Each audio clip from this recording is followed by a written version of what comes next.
everyone, it's Jen here. Obviously not coming to you from Fort Wayne, Indiana.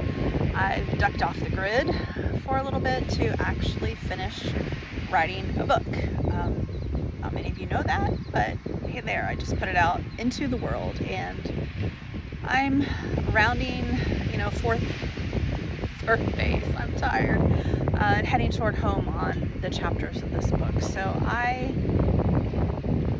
posted something on my personal page the other day. I shared from Mel Robbins about how we can either be authentic or we can be universally liked, but we usually can't be both, or we can't be both, and how I've chosen authenticity because I know I'm not universally liked, and I'm okay with that. I also hinted that I was going to post a video on the nonprofit page, so here we go.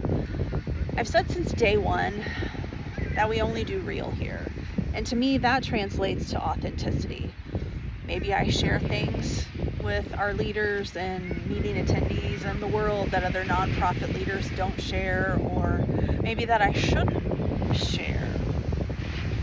But I believe authenticity, to have that, we must be transparent. So you've probably seen we're hosting our first ever fundraising event, and why are we doing that? We need sponsors. We need people to buy individual tickets to come and have a fun evening, but also to help us raise money. And why? It's funding. It all comes down to funding, and we need to maintain what we do, expand what we do in the local Fort Wayne and Northeast Indiana area. We need an office again. We need to hire help. I'm still the only employee, and I can't do it all.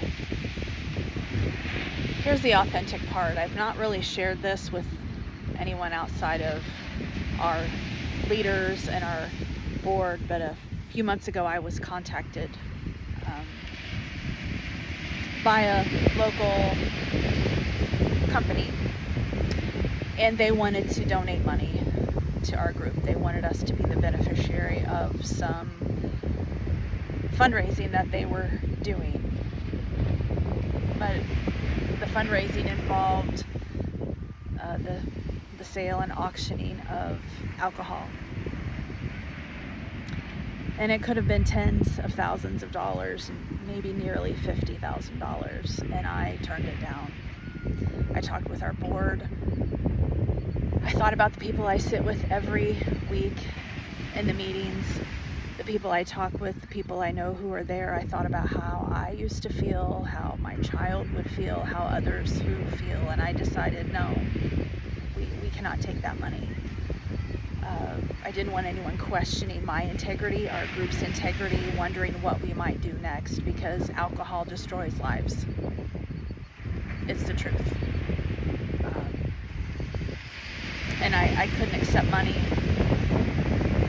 from alcohol and the sales of alcohol. So we're hosting a fundraiser in our own way to bring money in the door. And when I let the board know I was turning down the money, I knew that they might let me go. I mean, they're the boss. They're the directors. They know our financial situation, and thankfully they supported me. So sorry, I had something I thought crawling on my foot, which I did not want. But anyway, there's your authenticity from our group for the day.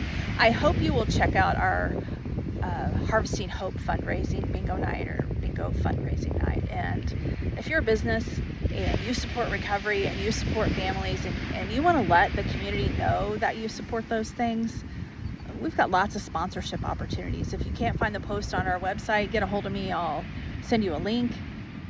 You can also look on our Facebook page. We've got links there. If you want to come and participate that evening, you can buy an individual ticket. They're $75. It includes heavy hors d'oeuvres, desserts, hot chocolate, apple cider, no alcohol, and one bingo card to play all 10 rounds. We'll have a silent auction. There'll be a raffle for some amazing chocolates. We'll do a fund to need. We'll do all the traditional fundraising things.